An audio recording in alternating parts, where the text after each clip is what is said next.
Today on How It's Made in Abyss. Alright, so our show starts with our main character Rico going in the abyss with her friends to collect some junk. And then a giant purple dick attacks him out of nowhere. And look, wait, normally I wouldn't make dick jokes about a show that's centered around children doing shit, but this show makes a ton of them himself. You'll see what I'm talking about. So don't blame me, blame the creator, alright?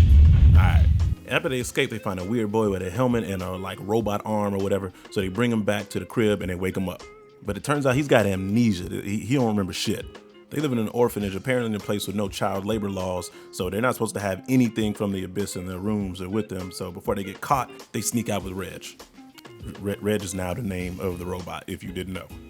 Rico then takes him to the middle of town to show him the huge abyss, and Rico thinks that he came from the bottom of the pit where no one's ever been before. Then we learn about the curse of the abyss, right? Going down is fine, but coming up will get your ass. The first layer of ascension gives you some dizziness. The second layer, you're basically drunk, nausea, headaches, and throwing up. Fourth layer, you start bleeding from literally everywhere. And the sixth layer, you turn into a Pokemon and then just die or some shit like that. The crew starts to speculate as to what Reg actually is, and remember those dick jokes I was telling you about? おへそもついてるけど、お尻の穴はよく見えなかった。測り棒で調べようとしたら、中で折れちゃった。Nigga! Anyway, they conclude he's a special grade relic and they have to keep him hidden. They make a shitty plan, they pass him off as Orphan, and it works somehow. I don't even fucking know. Then we see Habbo. He emerges from the abyss with a white whistle that belongs to Rico's mom, Liza. Everyone talks about how badass Rico's mom was, and we learn that Rico was actually born in the abyss. Rico gets to see the documents that her mother left and sees an image of Reg and some other stuff. And there's also a note that says that her mom will be waiting at the bottom of the netherworld. So because of these things, Rico and Reg both resolve to go to the bottom of the abyss. Rico wants to find a mom, Reg wants to see what he actually is. Reg isn't affected by the curse at all, and then Nat's all sad that they're leaving, and then they just jump into the abyss. So now they're down there and they're in the first layer and they're doing some basic survival shit, and they encounter their first threat in the abyss, and it's some spider that was clearly drawn for a different show. Like seriously, I don't know art or animation like that, so someone tell me what the fuck this is. So while staring at the gaping anus that is the second layer entrance, girl, that's a booty hole. Reg sees someone coming after them, and it turns out to be Habbo. He's not there to capture them though. He just wants to see Reg, who he was told is a special grade relic, and he wants to see his balls. Again, I told you this show is on some weird shit sometimes. He gives him some food and warns him of the white whistle Ozen, not to really mess with her. Then they enter the anus and reach the forest of temptation. Temptation being in the anus looking thing is not lost on me, by the way. While exploring here, they hear someone crying for help, but it turns out to be this fucking creepy ass bird thing, right? And it swoops up Rico and Reg's arm. I'm a firing my laser! Yeah, I don't let old memes die. Rico is saved, but since she was ascending because it was flying with the bird, she's starting to feel the curse of the abyss. When she wakes up, she's like, nigga, you have a fucking Kamehameha in your hand. Then we get a scene where Reg puts his helmet on, and then there's like some light with some symbols that shows up on it. It seems important, but I don't remember it being explored in this season. Then they get chased by some of these things. What the fuck are these? I have no idea. But when they escape, they're right under the nose of Ozen. So Ozen invites them up, and she knows that Rico is Liza's daughter. She also seems to know a little bit about Reg. Ozen at first glance looks like a straight up bitch, but anime loves to do the "oh, new person that's mean actually has good intentions" trope, and it's in full effect right here. So at night there, Rico gets up to go pee, and she feels like she's being followed, and she runs to a fucking rack of baby back ribs with arms, so she runs away. The next day, Ozen tells her that her mother is dead and the white whistle is proof. Ozen's the ones that found the letter and her whistle at a grave in the fourth layer. And something a little weird here, unless I forgot something, they are climbing stairs here in this part, and then so shouldn't they be getting hit with the curse? I don't fucking know. Ozen reveals two things. One, that this white box can bring dead things back to life, and Rico's ass was dead at birth, but she was carried up in the box. That's why she's alive now. The other thing is she also went to Chili's last night and stored some leftover ribs in there, and that's what Rico ended up seeing. Reg gets upset and tries to fight Ozen, but apparently she's like the Super Saiyan of this world, and she beats his ass.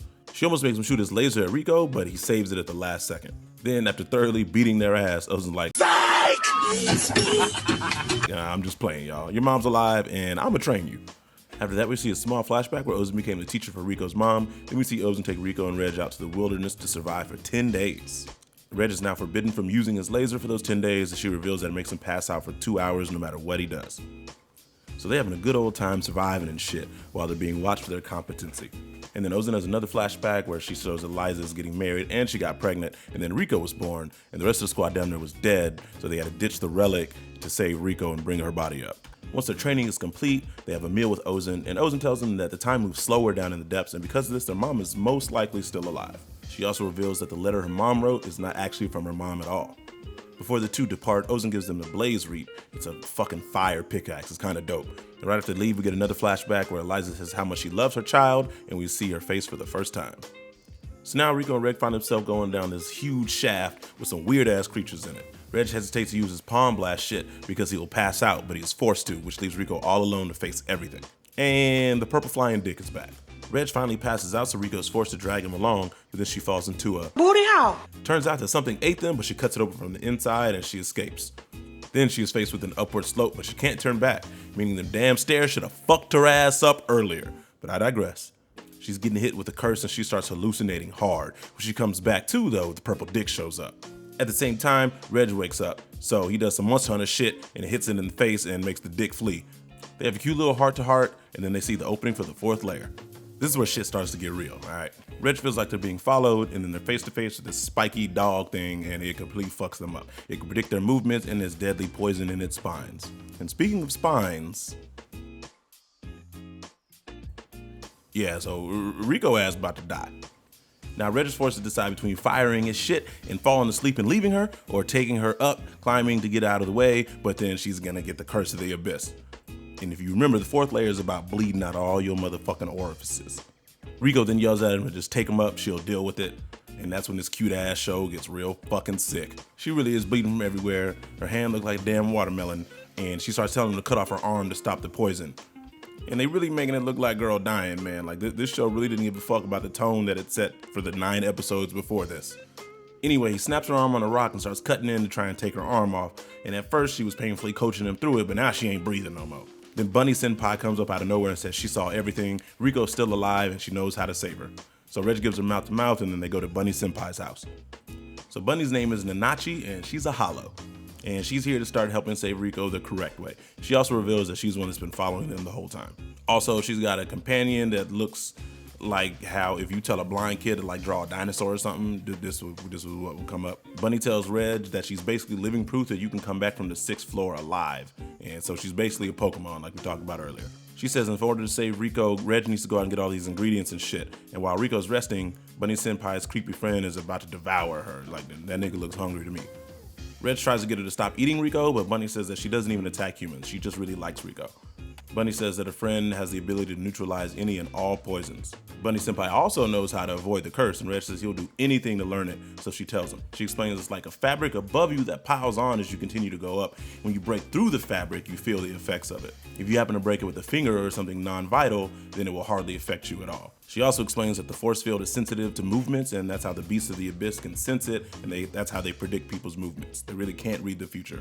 Meanwhile, inside, Rico and Blind Dinosaur are like seeing each other's souls or some weird shit. I don't even know how to explain that. And Red goes back to have round 2 with the spiky dog, this time with Bunny Senpai's help.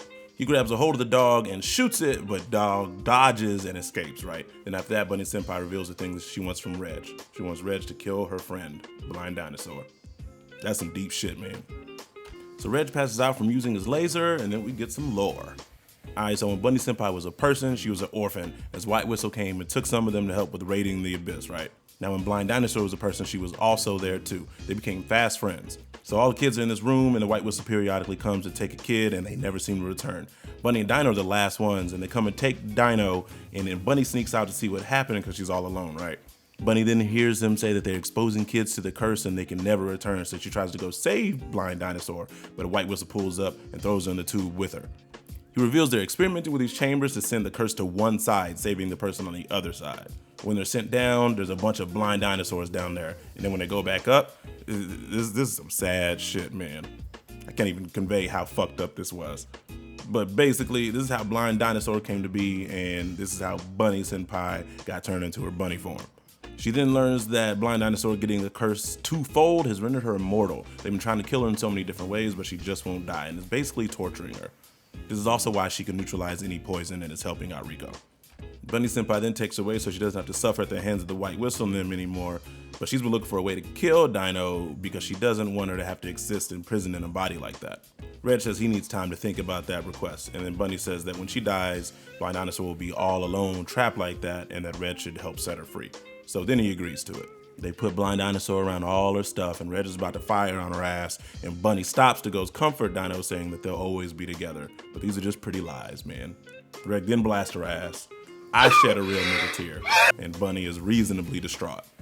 So inside, Rico finally wakes up, and then she talks about how she would see someone who happened to be Blind Dinosaur, and they would kind of comfort each other because they were both scared, and that in turn comforts Bunny. Rico can move part of her fucked up hand, so progress, and they continue to go down, and Bunny Senpai has joined the party. Lit.